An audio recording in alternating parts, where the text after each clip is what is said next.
Jadi pada kesempatan kali ini kita akan mendiskusikan beberapa disagreement kami terhadap topik-topik filsafat khususnya ya. Karena sebagai yang kalian tahu, kita tuh sebenarnya banyak banget yang tidak setuju. Kemarin itu ada yang ini tahu, ada yang komen waktu kita collab, ada yang komen kayak kurang lebih enak banget ya punya pasangan yang sefrekuensi gitu. Padahal kita tuh banyak berdebatnya ya. Betul, banyak berantem. Oke. Kita udah nulisin beberapa hal yang kita nggak setuju. Betul, itu nanti. Oke, jadi ini paling nanti akan dibagi jadi 3 part ya. Yang pertama itu tentang sains sama religion. Yang kedua itu tentang sains murni sama ada berkaitan sama major yang lagi aku ambil. Sama yang ketiga itu adalah tentang moral. Oke, mari kita mulai. Kamu biasanya bisa nggak sih? Maaf. Pertama adalah Science undermine religion. apakah sains menegasi Merendahkan agama. agama? Kamu ya apa enggak? Aku tergantung Kamu ada? agamanya. Kemarin aku sempat. Tergantung agama? Iya, kemarin aku udah bikin video apakah yang kurang lebih menjelaskan apakah sains itu bertentangan sama agama atau enggak. Dan aku bilang ya tergantung agamanya. Dan tergantung pemeluk agamanya.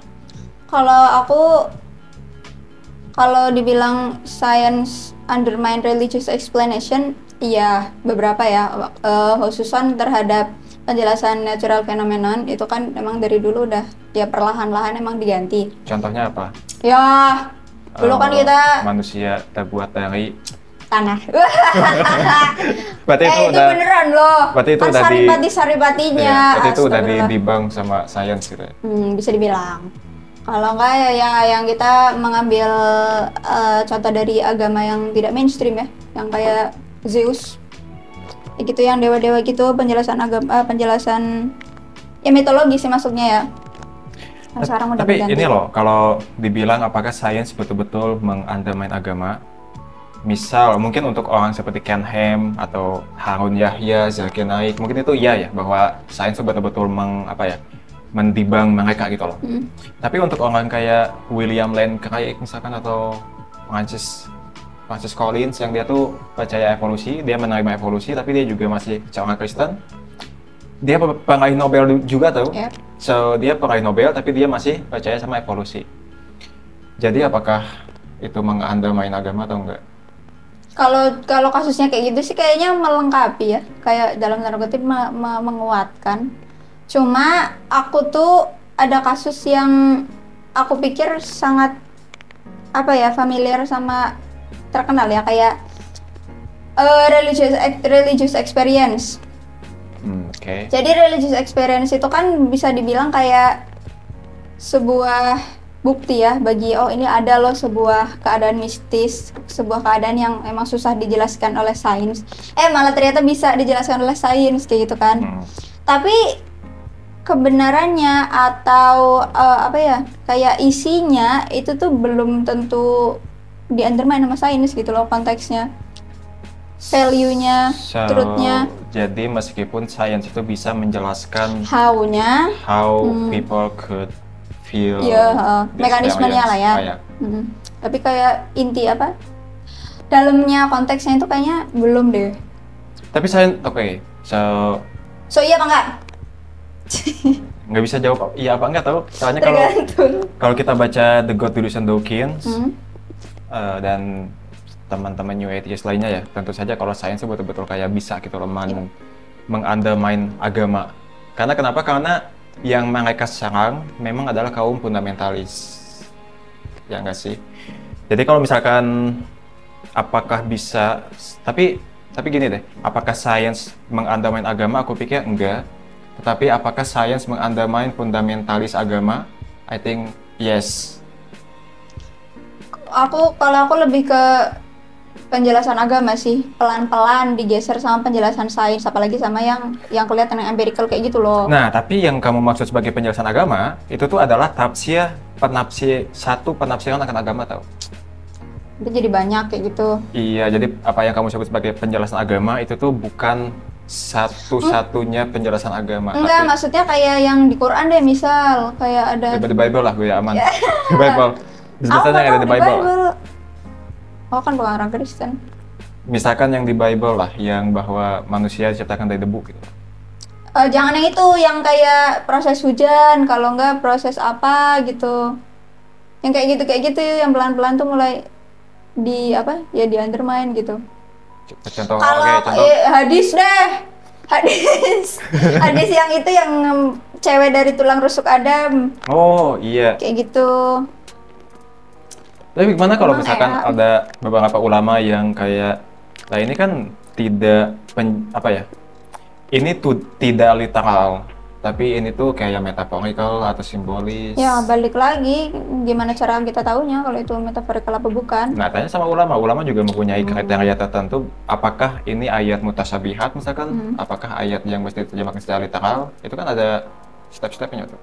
Ya, itu subjektif nggak kira-kira? Standarnya coba. Yang tahu tolong ya. Aku pernah beberapa kali berdiskusi sama Muslim dan aku bilang bahwa bagaimana kriteria kita untuk menentukan yang mana penafsiran yang metaphorical, yang mana yang mesti diterjemahkan secara literal. Dan mereka kriterianya adalah rasio dan koherensi dengan realitas. Maksudnya koherensi dengan realitas itu, aku tuh memandangnya itu subjektif tau, karena kenapa? Meskipun realitasnya itu objektif, tapi bagaimana kita memandang realitas itu sendiri, itu tuh subjektif. Kalau aku melihatnya malahan justru kitabnya yang ngikutin kita gitu loh, bukan kita yang ngikutin kitab. Harusnya kebalikannya. Namanya dalam tanda kutip kayak rules dari Tuhan, kok malahan Tuhan yang ngikutin kita gitu loh, dalam tanda kutip. Contohnya ya, misalkan contohnya aku pernah dikasih contoh tuh misalkan ayat mengenai penciptaan Adam dari tanah. Jadi ketika zaman dulu, ketika evolusi itu belum ditemukan, orang tuh cenderung untuk menafsirkan itu secara literal. Jadi kayak betul-betul dari tanah gitu loh kalau Adam tuh. Sedangkan zaman sekarang, karena evolusi udah berkembang dan ternyata manusia pertama itu sangat unlikely apalagi diciptakan dari tanah, maka bagaimana orang menafsirkan ayat penciptaan dari tanah tuh tiba-tiba bergeser yang tadinya dari literal menjadi metaphorical. So, therefore, yang menentukan penafsiran kita itu tuh adalah sesuatu di luar dari kitab suci itu sendiri gitu. Iya. Jadi, iya atau tidak? Ya tergantung. Tergantung agama. Iya. Kedua adalah kamu lah. Oh iya. Apakah kita better off without religion? Kayak mana ya? Agak susah loh. Aku mau bilang tergantung agamanya lagi, tapi kayak seolah-olah membosankan. Karena memang, aku jujur ya, meskipun aku adalah seorang naturalis, tapi aku tuh simpatik sama Kristen tau. Aku merasa bahwa Kristen tuh memang betul mewariskan sesuatu ke atas barat, nilai-nilai barat yang kita pahami hari ini. Kalau aku pribadi, betternya itu di sebelah mana?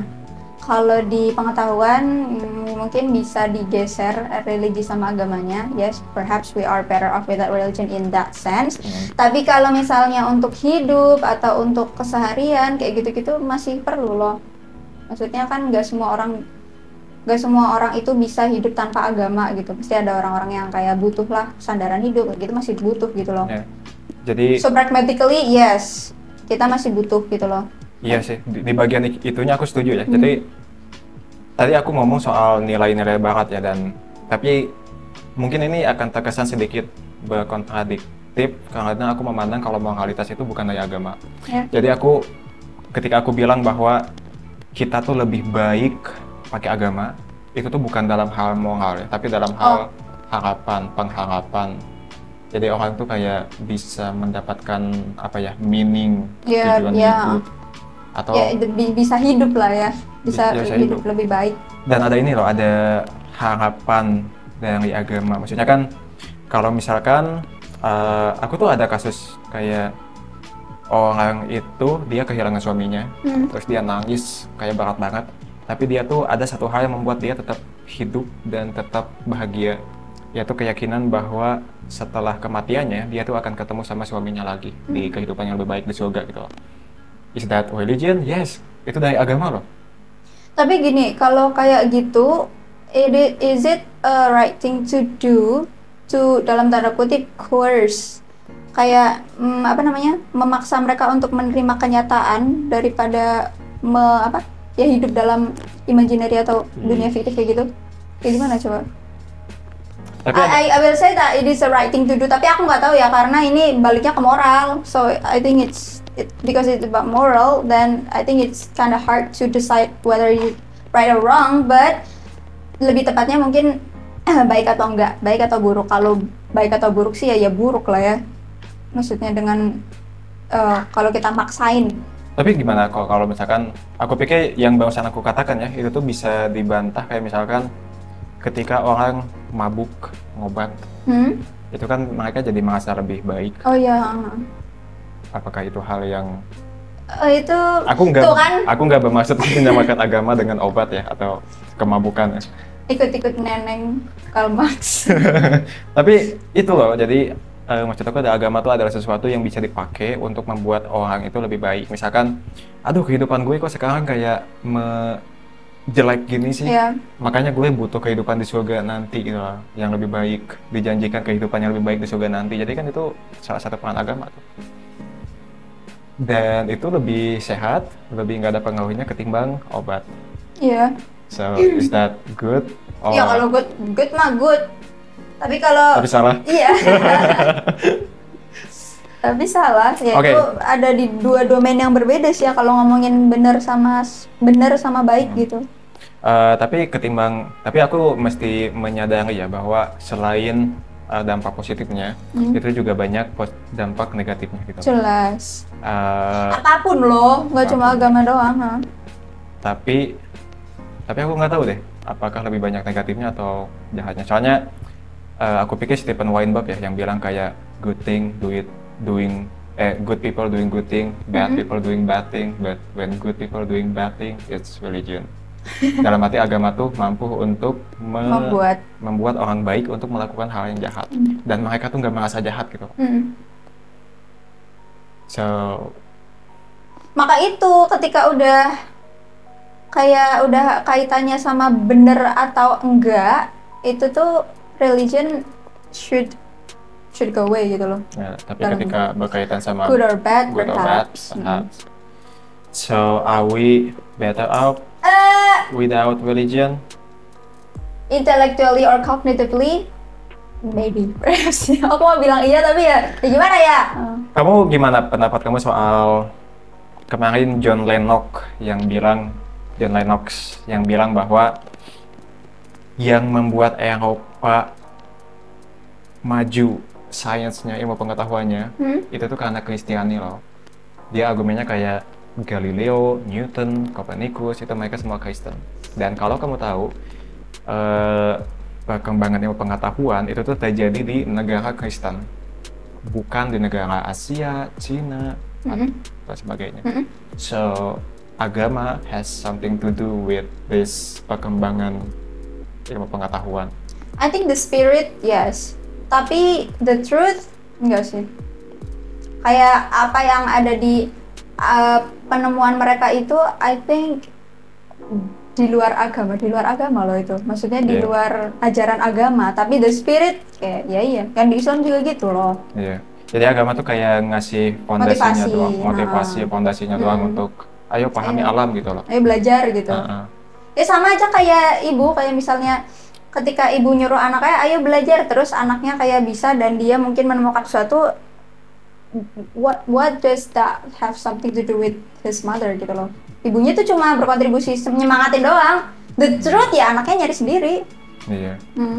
Dan aku pengen tegesin bahwa aku nggak tahu ya apakah ini kena atau enggak, tapi aku merasa orang tuh nggak perlu disemangatin oleh sesuatu di luar dirinya. Maksudnya gini loh, aku pernah bikin video tuh kayak, coba deh kamu pikirin kenapa kita semangat belajar filsafat, kenapa kita semangat belajar fisika, kenapa kita semangat belajar memahami alam gitu loh.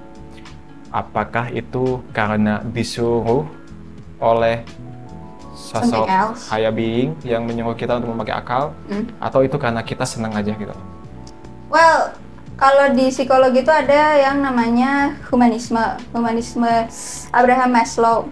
Jadi orang itu ketika kebutuhan dasarnya udah tercapai, dia itu pengen mengaktualisasi dirinya.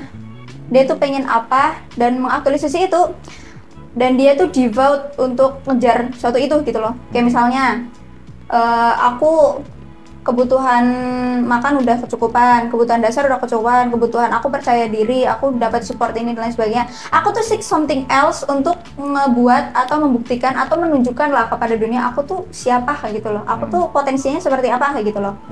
So itu dari dalam diri ketika dasar-dasarnya itu udah kecukupi semua gitu loh.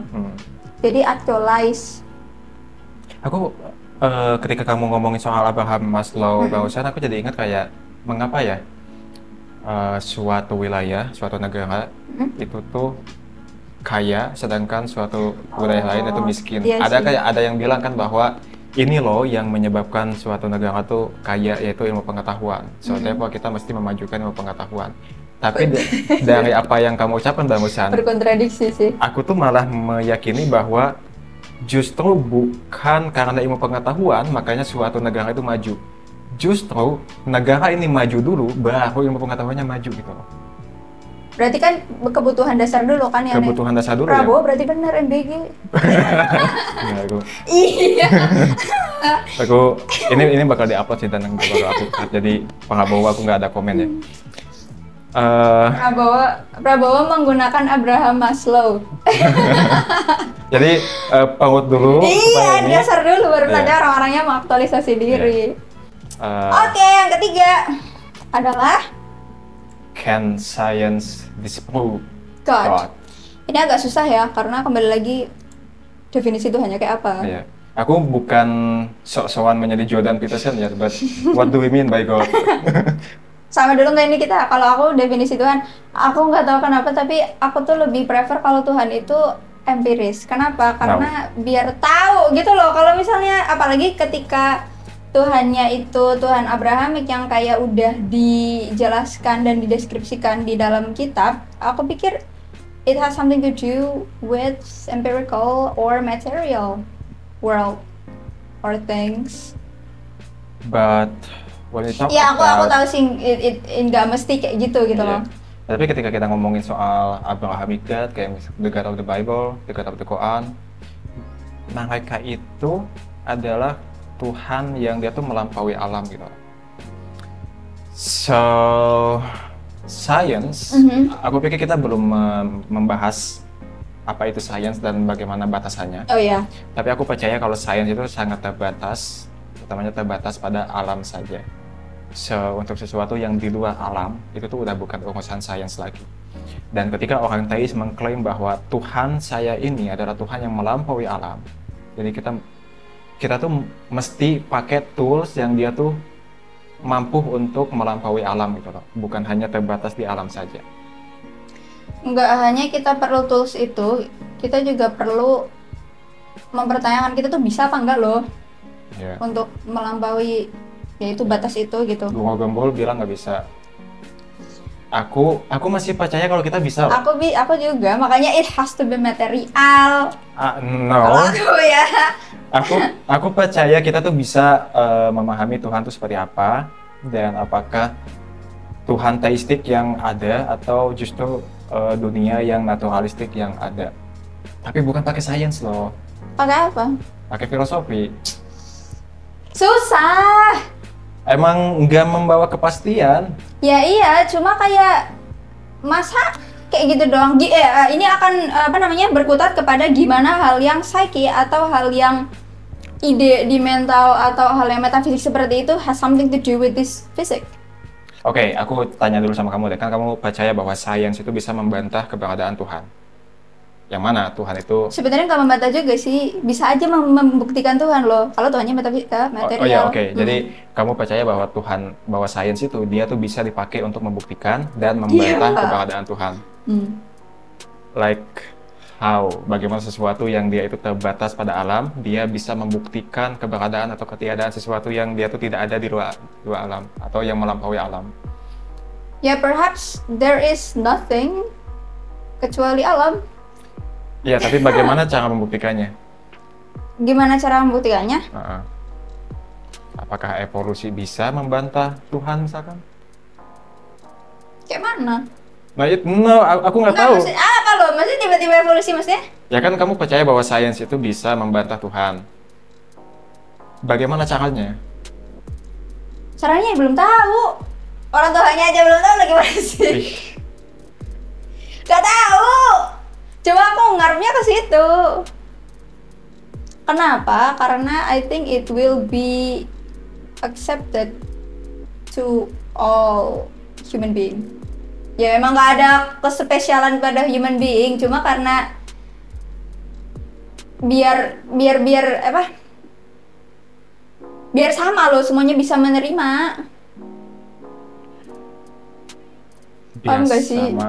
Biar semuanya bisa menerima, and I think itu Tuhan tuh harusnya bisa kayak gitu. Bisa diterima oleh semua orang. Aduh, definisi yang jelek banget lah. So, jadi apa enggak? Nggak tahu.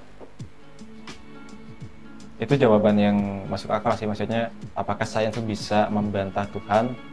Aku percaya nggak bisa, kamu percaya bisa. Iya. Tapi sebetulnya jawabannya adalah nggak tahu, karena zaman dulu itu sempat ada filsuf yang ngomong bahwa kita dengan sains kita tuh nggak bisa mengetahui soal planet apa gitu, aku lupa ya. Tapi bahkan beberapa tahun kemudian sains itu bisa. Iya, makanya. Terus dulu awal mula atau permulaan alam semesta itu tuh bukan urusan sains, tapi tiba-tiba Big Bang terjadi dan sains bisa mengatakan sesuatu itu pada kita. Jadi kita tuh, aku tuh nggak boleh mengundermine kemampuan sains mengenai apa yang bisa dilakukan atau apa yang nggak bisa dilakukan di masa depan. Tapi aku tetap nggak bisa. Ya, ini cuma keyakinan doang ya. Tadi dia pesimis, kalau aku optimis sama sains. Iya, karena sains itu hanya betul-betul terbatas di alam saja loh. Bahkan untuk hal-hal yang dia itu non material, aku sebutnya kayak moralitas. Sains itu terbatas loh. Sains itu nggak bisa menyentuh moralitas. Kalau cuma masa Tuhan nanti bakal kayak moralitas kayak gitu? Tuhan akan berada di ranah yang dia itu berbeda dengan ranah fakta seperti moralitas. Ada beberapa ranah yang dia tuh nggak bisa dijangkau oleh sains, misalkan moralitas, logika, matematika, Tuhan, estetik, dan sebagainya. Tapi itu bakal ada problem epistemologikal, ya bahasanya. Buzzword. Bakal kayak mana gitu loh. Bakal kayak gimana? Misalkan microhumor, dia ketika ngomongin soal moralitas kita bisa, ketika ngomongin moralitas dia bisa percaya bahwa moralitas itu bisa diketahui dengan intuisi kita. So there is another way of knowing than science. Tapi intuisi itu kan pertama Perry ya. Beragam. Iya, benar. Tuh. Masa Tuhan nanti jadi beragam, kayak kurang serk aja gitu. Aku tuh pengennya Tuhan tuh jelas satu gitu loh. Ya bukan ahad ya maksud aku. Nah, tapi kan bisa dengan sains tuh nggak bisa, tapi bisa diambil, diketahui dengan akal, dengan rasio. Seperti apa yang Pak Ustadz Muhammad Nuruddin katakan. Masya Allah. Kita dengan rasio, kita tuh bisa mengetahui keberadaan Tuhan kalau menurut dia. Kalau menurut aku beda lagi, kita bisa mengetahui keberadaan Tuhan, tapi kita juga bisa mendinai keberadaan Tuhan dengan rasio. Kayak misalkan yang dilakuin oleh J.L. Mackie ketika dia dalam Evil and Omnipresence, kamu juga udah baca kan? Yang The Power of Evil. Dia menunjukkan bahwa Tuhan dan evil itu seperti segitiga yang bulat gitu.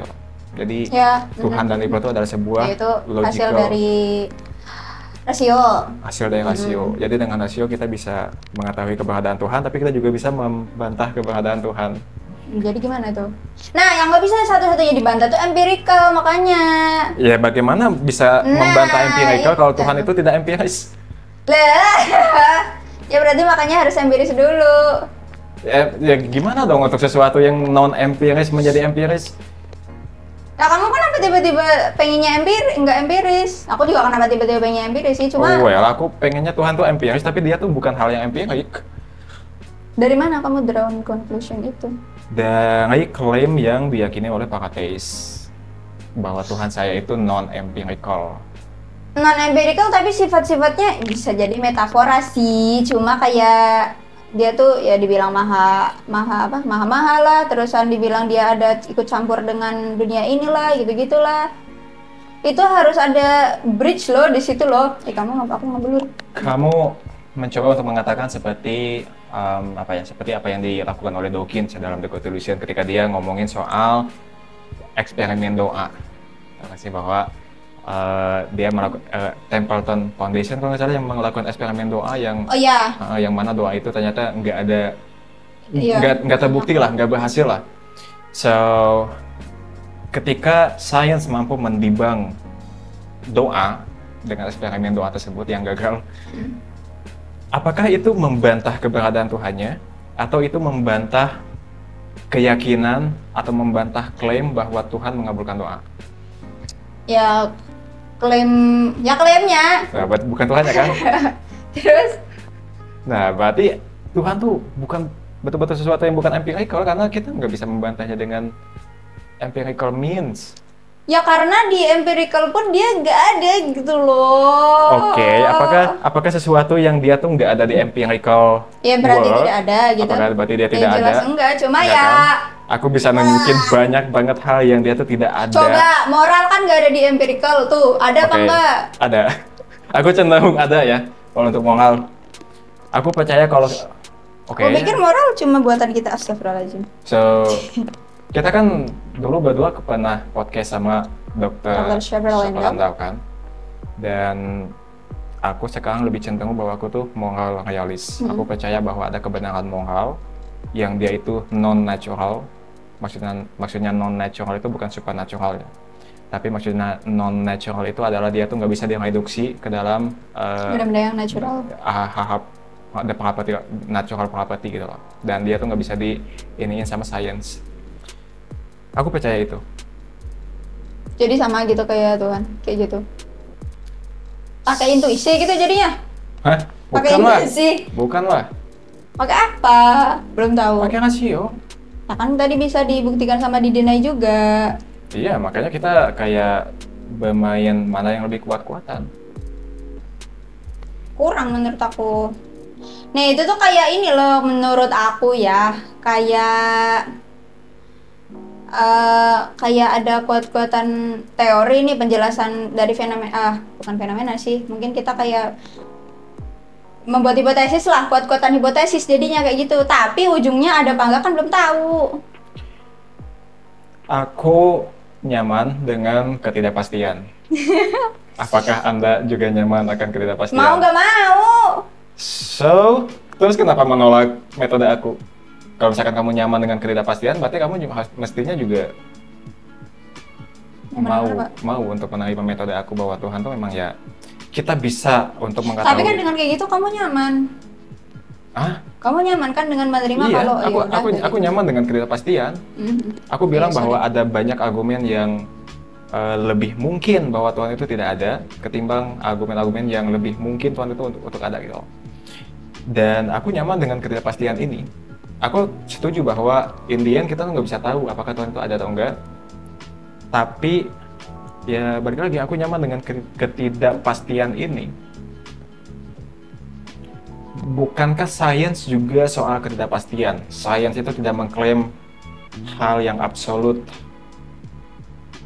Ya enggak? Iya, cuma aku pengennya kayak gitu loh. Tapi keinginan kamu tuh sangat utopis banget. Itu kan hipotesis loh, bisa. Bisa hipotesis. Itu tuh kayak aku pengen menyamakan dia dengan Tuhan, dengan consciousness ya. Bisa nggak sih? Jadi dijelasin tuh consciousness itu kan sebuah hal mental ya, kayak sebuah hal metafisik lah. Tapi yang dia tuh depend and perhaps produced by something physical dari otak kita. Iya. Gitu kan? Iya, maksudnya mau di mana lagi gitu loh. Yang nggak tahu ya pokoknya itu. Terus di situ ada 3 approach, antara dualisme, kalau nggak yang misterius, sama satunya tuh optimistic reductionism. Yang optimistic itu tuh bisa kayak bisa nih consciousness bisa diketahui dari dijelasin pakai apa namanya? Ya pokoknya yang direduksi pada hal-hal yang ada di otak lah gitu. Dualisme itu tuh dua, ya ini otak sendiri, ini apa namanya? Consciousness sendiri kayak gitu loh. Aku tuh pengennya Tuhan tuh bisa direduksionis kayak gitu loh. Optimistic reductionist. Kalau yang misteri satunya dia nggak bisa, consciousness emang nggak bisa diketahui gitu loh. So di mana coba Tuhan itu? Yang nggak tahu.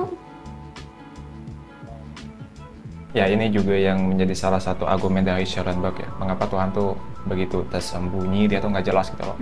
Andai saja dia itu Jelas. Kalau dia tuh Maha Kasih, maka dia tuh akan memiliki keinginan untuk memiliki semacam hubungan.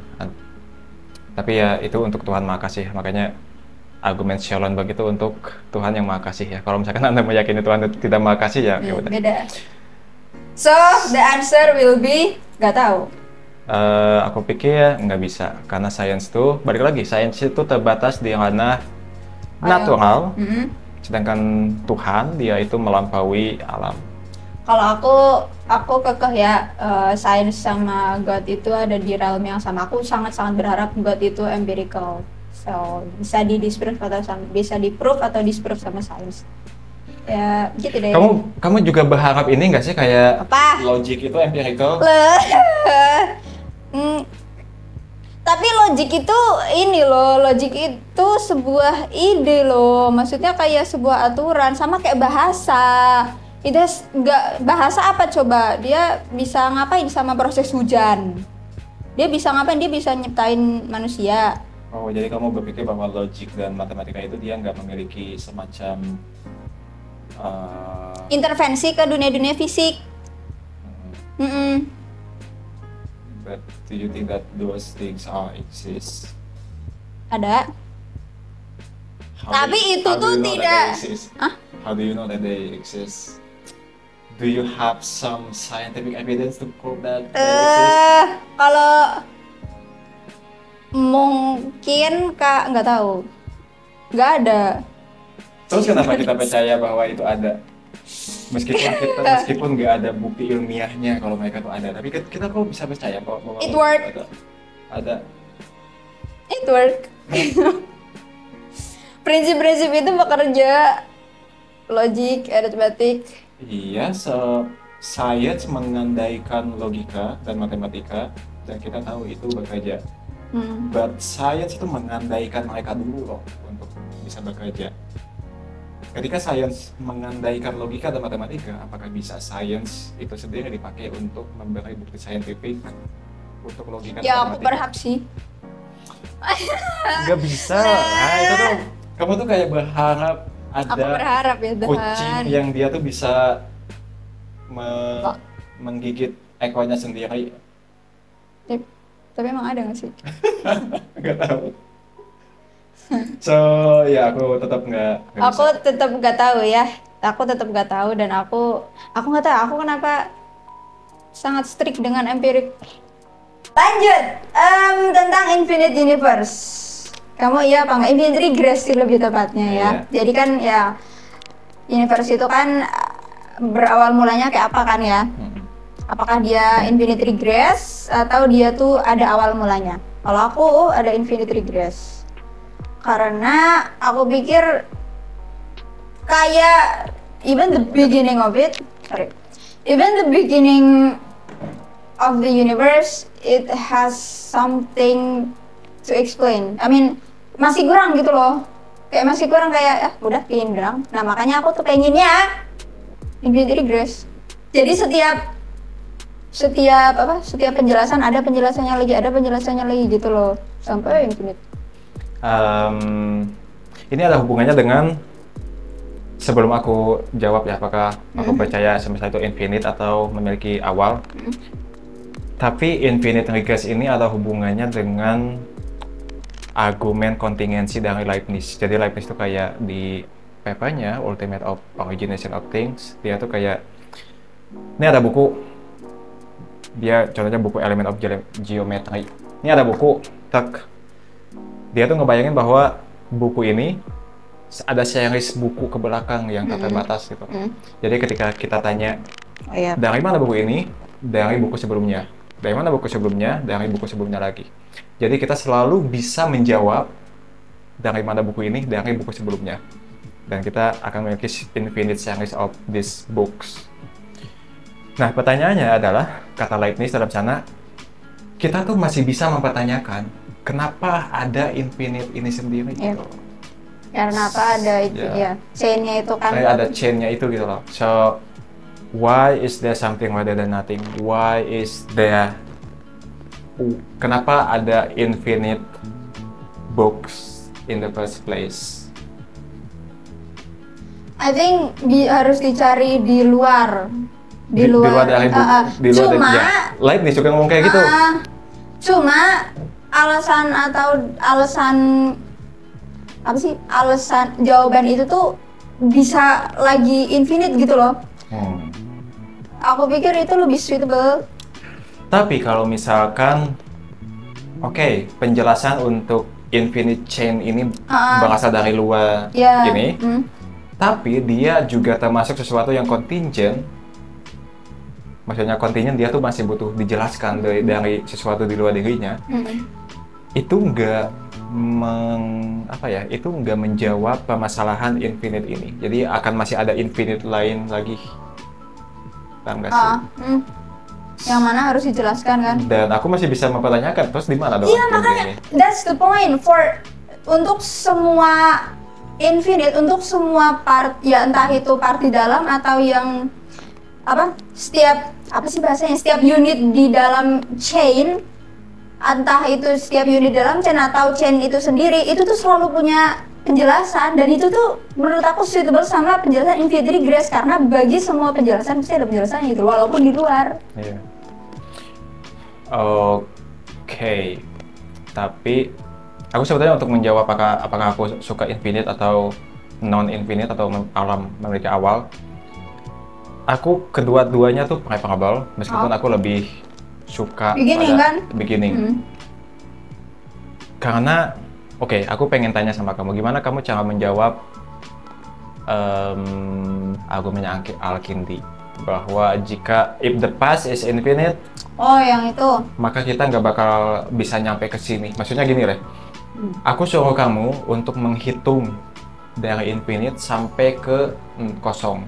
Misalkan dari minus berapa, sampai minus 3, minus 2, minus 1, kosong. Tapi kalau belakang itu infinite, kamu tuh nggak bisa pernah nyampe untuk bilang kosong. Karena step-step yang harus kamu lalui dari awal itu tuh nggak terbatas. Bagaimana kamu menjawab itu? Dalam infinite itu nggak ada yang namanya awal dan akhir. So we are in process. Kita tuh nggak pernah ada yang namanya awal akhir, dan nggak ada yang namanya 1 sama 0. Jadi untuk menjawab itu, ya kita tuh ada di di satu titik doang. Untuk ngomong, misalnya sekarang itu gimana sih, aku belibet, astagfirullahaladzim. Pokoknya dalam infinite itu nggak ada yang namanya awal sama akhir. So percuma kalau ngomong kita tuh nggak bakalan sampai akhir. Nggak bakal sampai zero itu atau nomor 1 itu gitu loh. Apa yang aku barusan katakan adalah kita tuh bukannya kita nggak bisa nyampe ke tahap akhir, tapi kita nggak bisa nyampe ke tahap ini, which is not the end. Ini berarti it is not the end. Iya, misalnya ini 1. Kalau dalam pemahaman aku tuh ini misal 1 nih. Saat ini. Terus ini ini 1 masa lalu nih misalnya, terus 2 tuh saat ini, 3 tuh yang akhir. Gitu kan? Nah, itu kan di antara itu ada infinite. Ya kan, bagaimana sih? Infinite. Kita ngomong di tengah-tengahnya ada infinite itu kan? Aku pahamnya kayak gitu. Infinity. Misalnya nih. Infinity itu betul kata kamu. Infinity itu nggak mesti mengandalkan ada batas awal atau akhir. Emang nggak ada awal sama akhir. Ya untuk ngomong, ya untuk namanya sekarang, ya cuma di point out, oh ini tuh sekarang, oh ini tuh ini tuh tadi, ini tuh 2 menit lalu, ini dulu, kayak gitu loh. Iya. Jadi kita sekarang tuh ini sekarang, cuma point out, oh kita tuh di sini. Apakah kita nyampe? Ya iya, ini kita di sini. Terus ini series ke belakang infinite, series ke depan juga infinite. Nanti nantinya sekarang jadi sekarangnya nanti nggak sih? Iya tau, kayak gini loh paham nggak sih ya Allah? Oke, misal kamu percaya Big Bounce nggak? Itu yang terus-terusan semesta ini mengembang, terus mengembang lagi. Kayaknya soalnya kalau misalkan kita infinite, aku pikir itu lebih preferable lah ketimbang steady state universe gitu loh. Tapi kalau misalkan kita tinggal di Big Bounce universe seperti itu, dan itu infinite, aku pengen tanya kayak ini kehidupan ini itu tuh semestanya ke berapa kali coba? Ya aku nggak tahu. Ya perhaps ketika si bounce-nya itu kita emang materinya udah nggak ada, jadi memorinya udah nggak ada ya gitu loh. But if you, ya kamu kan jawabnya nggak tahu ya. Even if you know, meskipun kamu tahu, katakanlah ini kan 65 kali. Ke 65 kali. Ketika kamu bilang ke 65 kali, itu masih ada awal loh. Oh, ya berarti kita tinggal jawab nggak tahu, berarti nggak yang berkali-kali gitu loh. So, jawaban kamu adalah pertanyaan itu tidak relevan sama sekali. Itu yang aku ini juga sih, baca-baca. Asking. Tapi untuk kembali lagi ya, karena aku empiris garis keras, penjelasan infinite regress itu preferable buat aku. Cuma kenyataannya kita belum tahu. Iya. Gitu. Tapi kan ada banyak bukti yang bagus banget bahwa semesta memiliki awal. Yes, meskipun kayak Lois Strauss bilang ya bahwa meskipun dia ateis ya, dan dia bilang bahwa aku nggak tahu apakah semesta itu memiliki awal atau enggak. Tapi kalau misalkan aku mau bertaruh, kita judi nih, gambling, aku tuh akan bet that the universe had a beginning based on the physics I know, kata dia. So we have more. Jadi we have more evidence that the universe is more likely to be had a beginning ketimbang dia itu tidak memiliki beginning.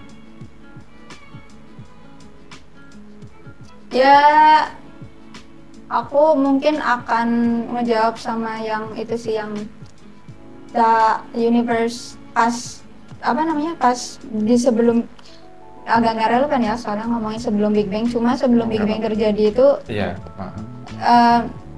nothing-nya itu bukan nothing beneran gitu loh, maksudnya masih ada sesuatu gitu loh. Itu kayak sesuatu yang dikatakan oleh Lawrence Krauss itu ya, bahwa nothing itu adalah fluktuasi kuantum mungkin kalau nggak salah ya. Itu teman-teman fisika lebih tahu ya. Aku nggak tahu apa-apa soal fisika. Betul. So, is the universe infinite? Jawabannya nggak tahu. Tapi kalau dia preferable yang memiliki awal mula. Iya, beginning. Kalau aku yang infinite. Dulu kita waktu ngomongin debat tuh yang panjang banget itu, debat ngomongin apa sih? Moral tau. Moral. Kita tuh seringnya moral. Ini objektif morality itu ada apa enggak gitu. Iya. Tapi aku masih percaya itu tuh ada tau. Kamu? Aku juga percaya, cuma ya kembali lagi itu seperti angan-angan aku kalau universe itu infinite, sama angan-angan aku kalau Tuhan itu empirik. Dan moral itu empirik, logis itu empirik kayak gitu. Dan moral itu objektif itu juga masuk ke dalam wishful thinking. Iya masuk ke wishful thinking tau. Susah soalnya pas kita baca bukunya si Sato Landau itu kurang ini kan, kurang memuaskan lah ibaratnya. Soalnya dia lebih banyak ngomongin alternative view ya. Iya. Ketimbang mendukung objective morality. Iya. Jadi kekuatannya Landau untuk mendukung objektif morality itu karena dia mereject atau ngasih objection kepada moral nihilis sama moral subjektivis gitu loh. Sama anti realis. So he didn't propose any argument for objective morality. Tapi itu adalah buku yang kita baca yang judulnya Whatever Happened to Good and Evil. Dan kita belum baca buku Moral Realism Defense. Iya. Ya kan ada yang panjangnya loh. Ya kan yang Moral Realism Defense itu panjang loh. Nah, aku belum tahu. Mungkin di sana loh dia ngasih bukti untuk aku malahan gara-gara AJ Ayer sumpah jadi emotivis itu, jadi kayak iya juga. Ini juga masalahnya, aku kan belajar psikologi ya, aku kenal sama si Jonathan Haidt lah ya apa itu. Haidt. Dia tuh ngomong kalau kita tuh moral kita tuh sebenarnya bukan dari rational thinking loh. Ketika kita prefer sama nilai moral tertentu, itu tuh kita udah ada bawaan. Kayak misal orang tuh rata-rata gak suka kan sama incest. Tuh kemarin ya apa sih yang apa sih itu kemarin grup Facebook apa sih itu kemarin? Grup Telegram. Facebook yang apa yang berdarah apa sih? Fetish apa sih? Iya, fetish incest itulah. Kan kita pada jijik kan. Nah, mayoritas kita tuh jijik. Nah, itu menunjukkan kalau kita tuh punya preferensi moral dari awal gitu loh. Yang mana itu di luar kognitif kita, di luar kemampuan kita untuk menggunakan reason. Karena ketika ditanyain kamu kenapa jijik sama incest, ya jijik aja. Ada sih yang ngomong kalau misal incest itu mungkin nanti anaknya jadi jelek, jadi cacat gitu. Kalau enggak itu nanti ada penyakit apa gitu. Tapi kalau misalnya kakak adik itu berhubungan pakai pengaman terus itu tuh aman dan dua-duanya konsensual, itu gimana gitu. Tapi kita tetap jijik gitu loh. Aku ini sempat kemarin diskusi sama salah satu teman lewat Gmeet, tapi nggak aku upload. Dia kebetulan memandang framework utilitarianism. Jadi utilitarian itu kan kayak maximizing well-being dan menghindari suffering kayak gitulah ya, gampangnya kayak gitu. Oh iya. Terus kalau misalkan suatu hal itu nggak merugikan orang lain, so that is okay. Terus aku tanyain soal incest. Iya. Tapi incestnya bukan cowok-cewek. Cowok-cowok. Ketika adik kakak cowok-cowok itu incest, dia melakukan hubungan dan dia betul-betul nggak ada kerugian apapun yang lahir dari tindakan itu, is that okay? Ya harusnya di utilitarianism oke tau, nggak apa-apa. Karena nggak ada yang dirugikan kan? Cuma kan kita nggak enak loh, tetap jijik gitu loh. Tapi aku nggak tahu ya, apakah mungkin yang betul-betul kayak apa ya, maksudnya ada filsuf yang dia tuh utilitarian, utilitarian tuh enggak kayak gitu dan sebagainya, mungkin bisa komen. Nah, itu mungkin reason yang diajukan oleh utilitarianisme untuk menolak incest, untuk menolak incest atau menolak kayak perbuatan-perbuatan keji, itu tuh didasari sama emosional kita. So it's not reason that drive us, but our emotion. Jadi kita kayak semacam punya semacam intuisi bawaan gitu. Iya. Kalau si Adit itu punya 5 emosi dasar kalau nggak salah ya. Jijik, kasih sayang, terus loyalitas. Yang 2-nya itu aku lupa. Pokoknya 5 aja. Iya. 5 moral palette. Dan itu tuh aku seneng ya dengan jawaban bahwa kita tuh semacam punya intuisi moral bawaan gitu. Nah itu tuh malah mendukung si siapa? Mendukung siapa coba kalau mendukung dengan bahwa gitu. Kita punya moralitas yang in a way objektif. Ya karena ini maksudnya mayoritas kayak gitu dan kita bawaannya kayak gitu. Nah itu loh. Tapi kembali lagi kenapa di kita? Hanya karena itu tuh dipegang oleh mayoritas. Does it make it objective? No, of course not. Iya. Kayak si Alec tuh kayak dia dialog sama Sam Harris, dia bilangnya kayak misalkan aku mau ngecat tembok, kurang lebih kayak gitu ya. Aku mau ngecat tembok, terus semua orang tuh pengen ngecat temboknya warna biru gitu. Does that make it objectively true that blue is the best color? Enggak juga kan? Enggak. Permasalahannya itu sih, kalau si moral susah tetap. Aku pengennya moral itu objektif, tapi emang susah tau. Emang susah. Ada satu cara yang bisa kita pakai untuk mengobjektifkan moral, and that is God, Tuhan. Divine command theory. Yes, bahwa dengan membuat moral dasar itu objektif dan dasarnya itu adalah perintah Tuhan, misalkan, itu menjadi objektif in a sense that dia itu tidak bergantung sama apa yang kita pikirin, tapi itu bergantung sama Tuhan. But it will ultimately undermine cognitive and reasoning. Yes, soalnya. And it will arbitrary too. Iya, soalnya aku pernah collab sama 4 orang. Iya. Dan 4 orangnya ini semua kebetulan memiliki framework moral divine command theory, bahwa moralitas itu berdasarkan sama Tuhan, dan aku tanya, kalau misalkan Tuhan datang mendatangkan wahyu ke kamu dan kamu kayak disuruh untuk membunuh anak atau membunuh ibu, keempat mereka tuh bilang yes, karena mereka nggak punya pilihan lain. Itu adalah konsekuensi yang kita dapat ketika kita menganggap bahwa perintah Tuhan itu menjadi dasar atas moralitas. Maka apapun yang Tuhan inginkan, Tuhan perintahkan, maka kita mesti melakukan itu. Tapi I think it already been denied by the fact that we're not using some of religious law again right now. Dari kitab gitu ya. Atau kita perlahan-lahan mengubah penafsiran kita terhadap itu. Itu yang dikatakan oleh Dawkins kan, bahwa kita tuh cherry picking. Ya, cherry picking kayak beats yang dia tuh enak, kita terjemahkan secara literal, kita ambil. Sedangkan ayat-ayat yang kelihatannya itu tidak sesuai dengan moralitas sekarang, kita dalam tanda kutip membuang itu dengan menterjemahkannya secara simbolis. Iya.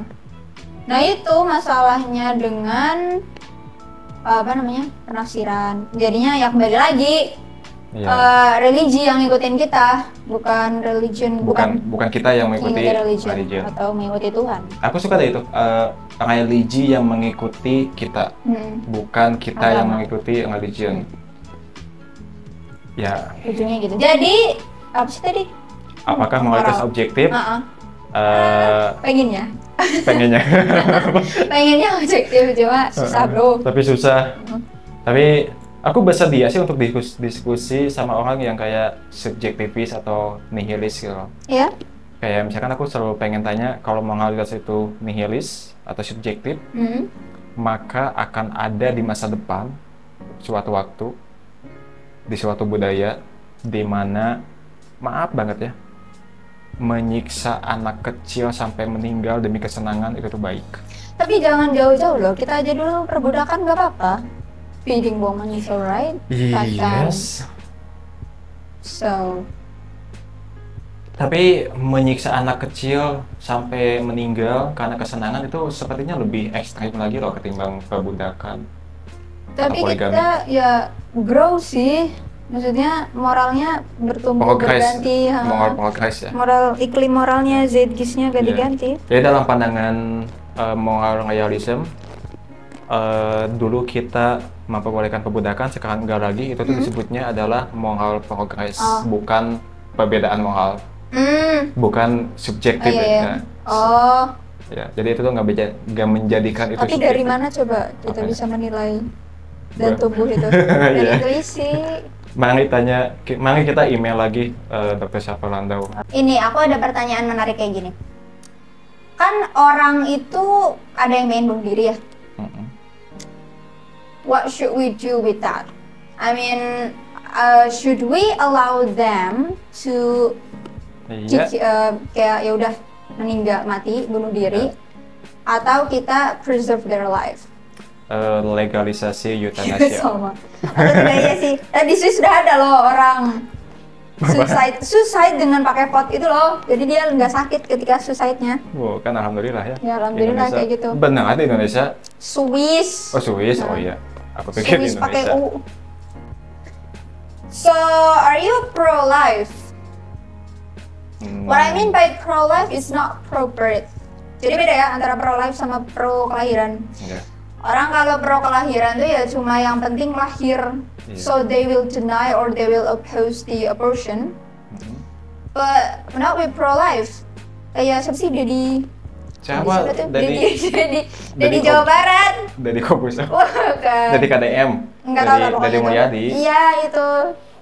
I think he will support abortion. Aku pikir ya, walaupun belum nggak dinyatakan sama beliau. Iya, soalnya dia cuman kebijakan vasektomi doang. Tapi kita nggak tahu apa-apa soal pandangan dia soal antinatalisme, pro-life atau pro-natalisme. Tapi bagus loh kayak gitu. Jadi kayak orang biar sadar diri lah, kalau misalnya belum punya uang ya jangan dulu punya anak gitu loh. Nah, itu adalah perdebatan yang luar biasa. Kenapa? Yang aku sebetulnya gimana ya? Oke, kita sampingkan dulu soal KDM ya. kita nggak ngomongin KDM, kita nggak ngomongin kebijakan soal vasektomi, tapi aku lebih cenderung untuk antinatalism. Antinatalis. Aku mungkin bisa dibilang aku pro-life, tapi aku enggak pro-birth. Dalam arti, aku tuh enggak, apa ya, kalau hidup tuh, kalau orang sudah hidup, ya lanjutin hidup. Aku enggak kayak, ayo kamu mati, kayak gitu ya. Kecuali kalau dia pengen mati. Kecuali, kalau dia pengen mati gitu. So, ya kenapa aku cenderung antinatalis? Too much suffering. Too much suffering, tentu aja. Dan aku meyakini bahwa ketiadaan itu lebih baik. Nothing is better than life. But tetap juga sih. Coba, dulu kita sempat debat panjang loh soal ini di telepon, aku masih ingat. Enggak, aku nggak ingat. Iya, aku masih ingat dulu kita debat panjang tau. Kamu tuh masih optimis, sedangkan aku udah pesimis banget. Iya, soalnya aku pikir kamu dengan ngomong nothingness is better than life, itu tuh sama aja mengkat atau memotong kemungkinan dia untuk bahagia. So it is in a sense a crime and a bad thing to do. Dengan memotong kemungkinan dia atau kesempatannya untuk bahagia ketika lahir gitu loh. Okay. So we are both pro-life but not pro-birth. Aku nggak pengen punya anak. Kamu nggak pengen punya anak? Enggak, aku pengen punya kucing dan anjing yang menggemaskan. Dan aku kebetulan aku juga lebih cenderung antinatalism. Child free. Tapi ntar coba lihat tiba-tiba punya anak, seram. Kita selalu terbuka akan kemungkinan masa depan ya. Maksudnya apa yang kita yakini sekarang itu bisa saja berubah di masa depan ketika kita semakin banyak baca, semakin kita banyak belajar. So, yeah, for now sih enggak. Alright, now talking about my degree and my major, which is psychology. So, is psychology a real science? Aku dulu tuh kekeh loh kalau psikologi itu, it is a real science. Karena lihat loh itu behaviorisme, sebuah aliran psikologi yang ngomong kalau semua tindakan kita, semua action kita itu tuh ada stimulus, ya ada respon. Jadi kayak sangat mekanistik, sangat reduksionis, dan sangat mengandaikan manusia kayak robot gitu loh. I think that is science karena itu objektif dan ada loh ininya ada penelitiannya, itu langsung gitu, ada eksperimennya. Apa itu memakai metode saintifik yang strict, yang ketat? Aku belum baca eksperimennya si Ivan Pavlov ataupun si Thorndike or yang di behavior ya. Cuma kayaknya aku dulu pernah lihat videonya, ada kayaknya di YouTube itu namanya ada Little Albert. Jadi Little Albert itu ini tuh kayaknya Thorndike apa siapa gitu lupa ya. Pokoknya bikin percobaan dari subjeknya itu bayi. Namanya Albert. Albert itu ketika dia dikasih kucing atau tikus, kayaknya tikus deh. Mau main dia. Main tikus. Tapi ketika lama-lama diasosiasikan, ketika tikusnya datang itu ada suara keras ketika ada tikus datang, suara keras, si Albertnya kan takut, kaget.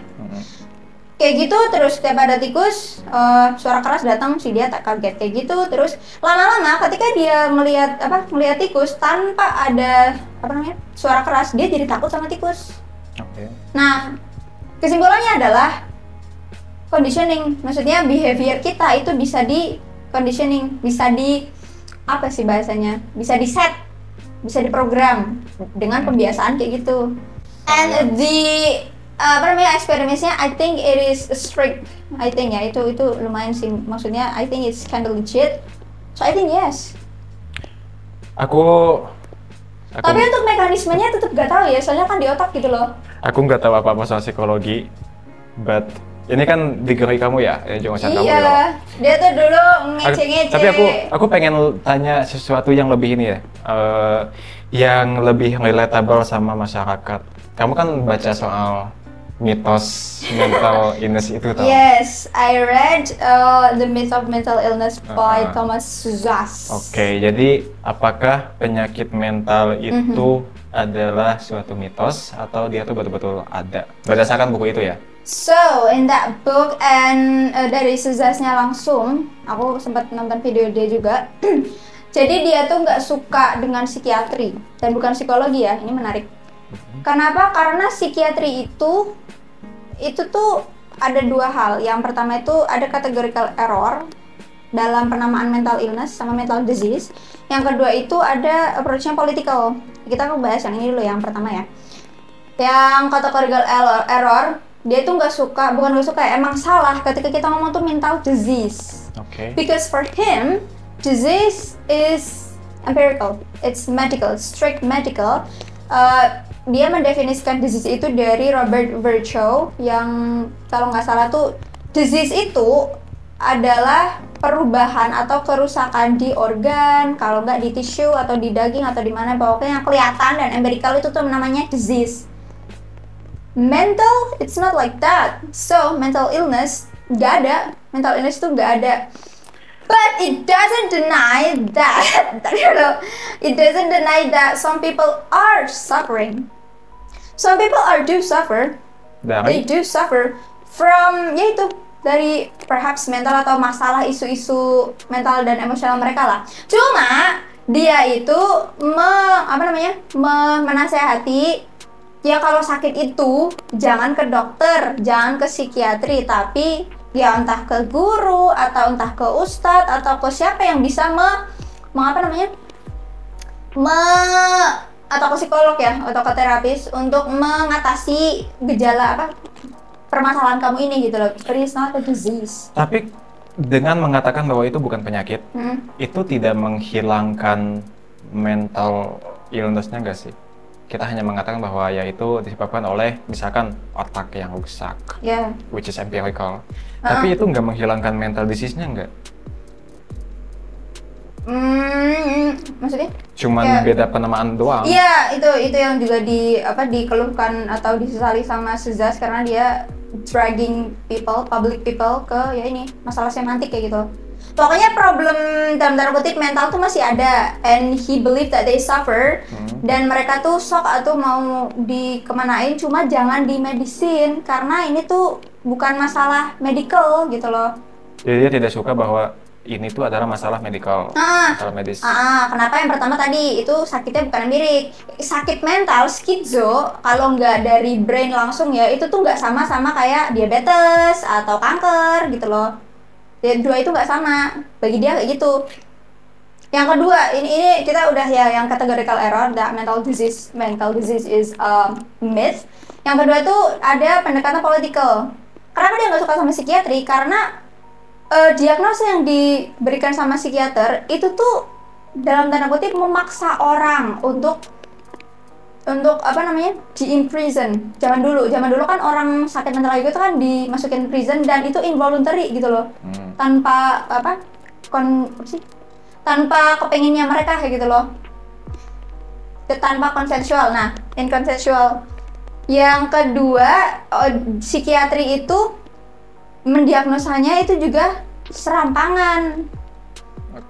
Addiction, gambling addiction dikata mental disease. Kemudian killing kalau misalnya kill biasa mah mungkin enggak, cuma mungkin killing karena dia tuh takut atau anxiety dikatakan mental disease. Killing itu. So intinya mah dia kalau misalnya kamu sakit mental atau punya keluhan mental jangan ke dokter, nggak usah aku ada satu lagi sih buku yang kayak nggak usah take any drugs, psychiatric drug, but that's another point. Itu pertama. Kalau yang kedua itu kalau kamu sakit ada problem mental kayak gini, ke yang lain, jangan ke dokter, jangan ke medical thing. Tapi bagaimana dengan beberapa kasus yang mana seseorang yang dia tuh sakit, sakit, terus dia datang ke psikolog, dia datang ke psikiater, dan itu bekerja, dia tuh sembuh. Bagaimana dengan kasus? Itu voluntary atau involuntary? Kalau voluntary nggak apa-apa. Kalau voluntary nggak apa-apa. So berarti sembuh. Tapi kamu setuju nggak sebagai mahasiswi psikologi?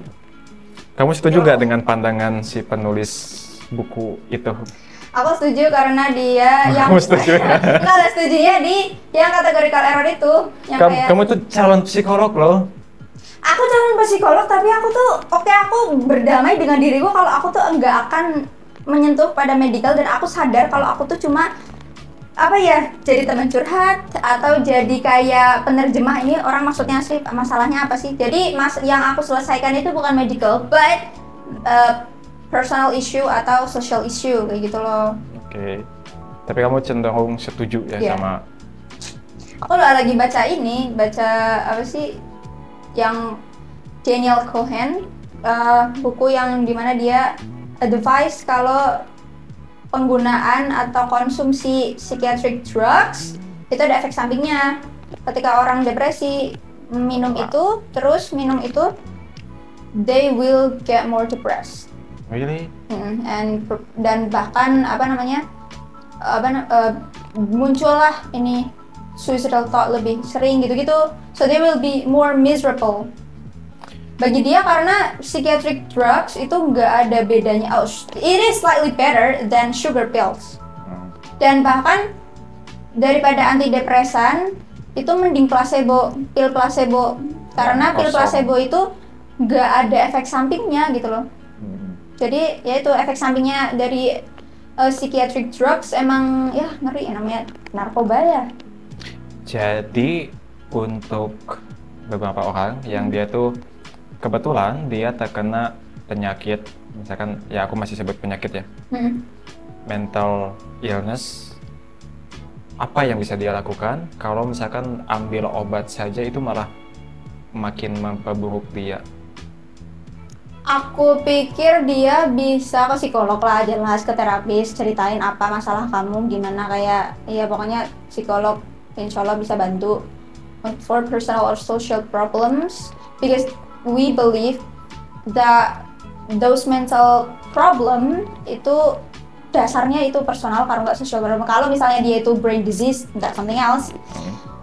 Kalau untuk obat mungkin bisa, tapi bener-bener harus ya kayak bener-bener sangat diregulasi lah. Soalnya di buku itu juga nggak advice kalau ketika nggak ngomong kalau kamu lagi ngambil obat lagi dalam masa pengobatan tiba-tiba berhenti. No, don't do that. That is dangerous. Tapi buat orang-orang yang kalau pengen berhenti karena itu membuat ketergantungan gitu loh. Ini tuh sama dengan dulu yang aku pernah ceritain dengan seorang teman yang kayak dia tuh memandang bahwa maaf ya psikolog itu nggak guna. Jadi bahkan dia setuju loh bahwa datang ke psikolog, datang ke psikiater ya? Itu tuh sama kayak datang ke ustadz untuk diruqyah. I think aku jadi psikolog. Tapi benar loh, maksudnya kalau misalkan efeknya. Kalau yang kamu tadi bilang benar atau kayak yang di buku itu benar bahwa ternyata obat yang dikasih oleh psikiater itu malah semakin membuat lebih parah. Ada efek samping. Berarti yang ruqyah Pak Ustadz itu lebih baik dong ketimbang. Kalau ruqyah aku nggak tahu ya, aku kurang tahu ya. Cuma kalau ini loh, kan ada beberapa hal yang enggak diketahui atau dipelajari kayak misal sama ustadz untuk menangani problem orang gitu loh. Kayak apa ya? Yang kata ya beberapa teknik lah yang lebih. Ya beberapa teknik terapi. Ada beberapa hal yang enggak dikuasai oleh Pak Ustadz. Untuk menangani social or personal problemnya seseorang. Bagaimana kalau si penderita penyakit mental ini dia yakin banget sama doa-doa, yakin banget sama Pak Ustadz, terus Pak Ustadz juga yakin banget bahwa doa yang dia ucapkan tuh bisa menyembuhkan si pasien, and then perhaps it will go away. Berarti Pak Ustadz tuh lebih good. Berarti ya mungkin kalau orang berarti psikologi itu untuk orang ateis. Scam. Enggak ya, astagfirullah. Enggak ya, bukan scam ya. Oh mungkin psikologi itu Pak Ustadznya orang ateis. Psikolog. Tapi kan kamu juga apa ya? Kamu kuliah psikolog dan mungkin tapi kamu udah membaca antitesisnya nggak sih? Maksudnya dari buku itu? So, aku sekarang pandangan aku dengan psikologi itu kayak, okay, so here now I'm dealing with, aku berdamai lah kalau misalnya aku nggak akan touch on those medical thing or some kind of disease. Oke, aku apa namanya, berdamai kalau aku tuh cuma menyelesaikan problem orang, personal dan sosial masalah orang, which is nggak apa-apa, itu sangat membantu karena ya nggak semua orang tuh pandai ya berdealing sama diri mereka sendiri atau sama orang lain. Kemudian untuk yang masalah sains itu tuh aku masih agak bingung di mana letak sainsnya gitu loh. Aku pengen nanya kamu sebagai mahasiswi psikologi, bagaimana kayak kamu juga baca Karl Popper kan? Ya. Yang klasifikasi, dan Karl Popper itu mengatakan bahwa Einstein sebagai saintis yang baik, sedangkan Freud sebagai dan Marx ya nggak sebagai ya maksudnya dia kan ada nih metode klasifikasian dan Einstein, relativitas umum Einstein, relativitas umum atau khusus ya, relativitas Einstein itu bisa diklasifikasi, bisa dibantah. Kita mampu untuk menghadirkan sebuah percobaan untuk membantah teorinya Einstein. Tapi kita tuh tidak mampu untuk menghadirkan sebuah percobaan untuk membantah Freud. Ya, psikoanalisis. That's why itu tuh pseudoscience. Maka itu bukan sains gitu loh. Iya, aku pikir Freud, terus si Abraham Maslow that I mentioned before. Terus Erik Erikson psikososial itu lebih masuk ke filsafat. Kayak teori-teori kayak gitu. Masalahnya susah loh nemu kayak mana bagian super egonya tuh di mana gitu loh. Terus permasalahannya itu pasti gimana hal yang psychic itu mempengaruhi psikis. Itu yang sedang aku dalami sekarang. Kamu mendalaminya dari filsafat juga nggak untuk menjawab pertanyaan bagaimana hal yang iyalah, psychic? Pasti. Misalnya itu masalah untuk materialisme loh. Bagaimana hal yang immaterial mempengaruhi yang material. Of course. Maksudnya bagaimana consciousness itu bisa lahir dari hal-hal immaterial. Ya, aku pikir sih materialisme dan lawannya itu juga punya masalah masing-masing. Tapi apakah itu bahasan kita sekarang, aku nggak tahu ya. Ada topik lagi nggak sih? Abis. So those are our disagreements and our stance from. Sebetulnya ya ada banyak. Topik. Sebetulnya dulu itu sebelum ini ada lebih banyak lagi perdebatan kita dan kita bisa berdebat berjam-jam. Ya karena. Ya, cuma ya karena kita sering ngobrol dan akhirnya kita. Udah banyak baca juga, udah mulai. Dulu loh, ya aku paling ingat sih yang ini sih dulu, yang aku emang optimistik orangnya, kalau dia memang pesimis. Yang kedua sama yang moral itu, masalah moral. Iya, dulu aku bukan empiris loh, aku dulu. Empiris juga ini. Apa? Kita kuat dulu, maksudnya aku sampai di debat dulu. So yeah, that's it.